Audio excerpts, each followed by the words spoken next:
Got a new lamp. It's incredibly bright. We'll see how the lighting works with just that lamp.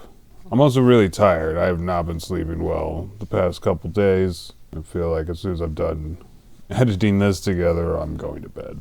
Though someone told me to keep making my NPD on TV videos, so I might start working on the next one of those instead.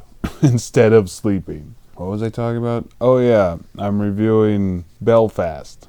And this movie was an autobiographical pick from the guy who played Gilderoy Lockhart, of all people, in the Harry Potter films. Kenneth Branagh, I think his name is, but I'm not totally sure how to pronounce that.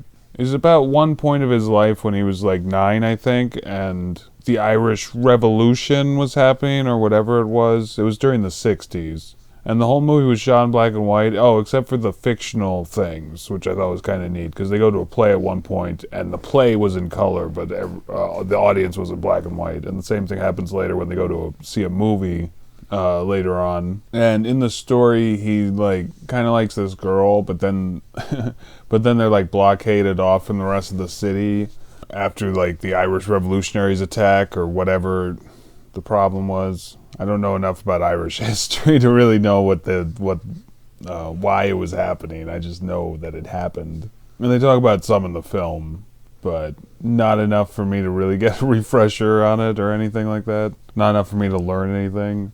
Sorry, I'm just really tired. I just want to record this, go to sleep.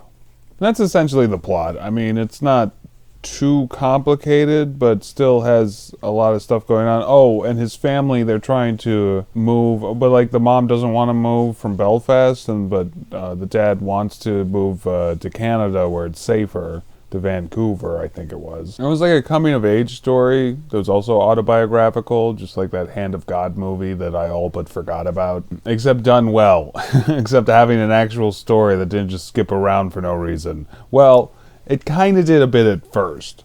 And it was something I actually forgot about just because I enjoyed the movie pretty much all the way through, but like the first like half an hour or so, it was very kind of disjointed, I think, and very random in that way that I hate. But it distracted me because the cinematography throughout the whole movie is really good.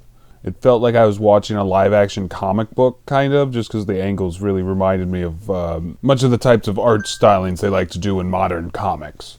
But it was really good. Like, the cinematography especially, like, stood out throughout the film as just getting, like, really unique angles and whatnot throughout the movie. And but once there's this attack and, like, tanks and army people start coming in and sectioning off parts of the city, the film gets a lot more interesting. And the plot, I would say before that, it's like it felt like the movie was kind of struggling to find a plot.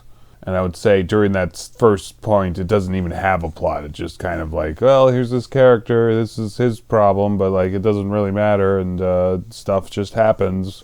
But once that attack happens, maybe a little bit after that attack, but once they start discussing whether they want to go to Vancouver, like the story just kind of picks up and like it really focuses on this boy as the main character. Because that's another thing I would say, before that point, there wasn't really a main character, even though it was definitely the boy's story. Or even though we were like looking at from the boy's perspective, it still felt like he was just basically an observer to everything for that first part, and then he becomes more active in his own life, I guess, in his own story. But it becomes a really good film. And I would say, like, just pretty much as soon as it finds a plot and really hones in on this plot, it becomes a much better movie. And it's very enjoyable. It has a lot of funny moments. I think it's marketed as a dramedy, and I would more or less agree with that, except the comedy is always secondary to everything else. And because of that, I probably would have just marketed this as a drama, really, with some funny moments here and there. The acting really stood out, especially from the kid actor who played the main character, and it's really hard to... it feels kind of rare to find good kid actors, or good child actors, just because they suck, really, but... not all of them, every once in a while you'll find one that really stands out. And this boy might be one of them just because he did so well in this movie. Really felt like a little kid from the time period, I guess. I also really like the old man in it, who I think is also up for Best Supporting Actor or something. He was probably the funniest part of the movie. He was just an enjoyable part of the movie. And again, felt very realistic for the time period.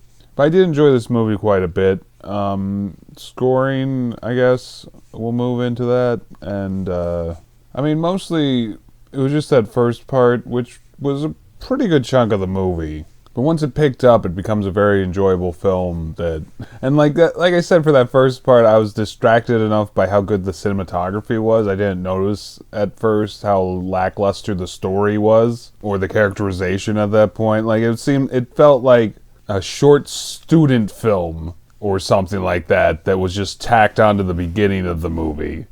Because then once the movie really begins, 20 to 40 minutes into it, it becomes a lot better. I'd probably give this a 7.5, because I think the stuff that in the later half... I'd probably give this a 7.5 at first, just because the stuff in the first part kind of drags the rest of it down, but not enough that's not still enjoyable. And then, just for the cinematography, just because it stood out so much and was so unique, maybe I'd give that a full point, so it'd be 8.5 out of 10, but maybe just an 8 out of 10. Cinematography doesn't hold a movie up on its own. It just heightens what's already there. So it probably doesn't deserve a full point just for having really good cinematography. And yeah, 8 out of 10 seems more fair to me than giving it a full, giving it an 8.5. I don't know. These numbers don't matter at all. That's the truth about critics, is that we're all full of shit, really. Form your own opinions. None of us really know what we're talking about. How good or bad anything is really subjective. And objective, because it's all just from your perspective, really. Anyway, I'm just rambling about utter nonsense, so I'm going to stop and go to sleep. Please like and subscribe, and tune in tomorrow, where I'll be reviewing something else probably, or putting that NPD video out. And somebody asked me to review something else. Oh, Only Murders in the Building, so I might do that one episode at a time. I'm tired. Goodbye.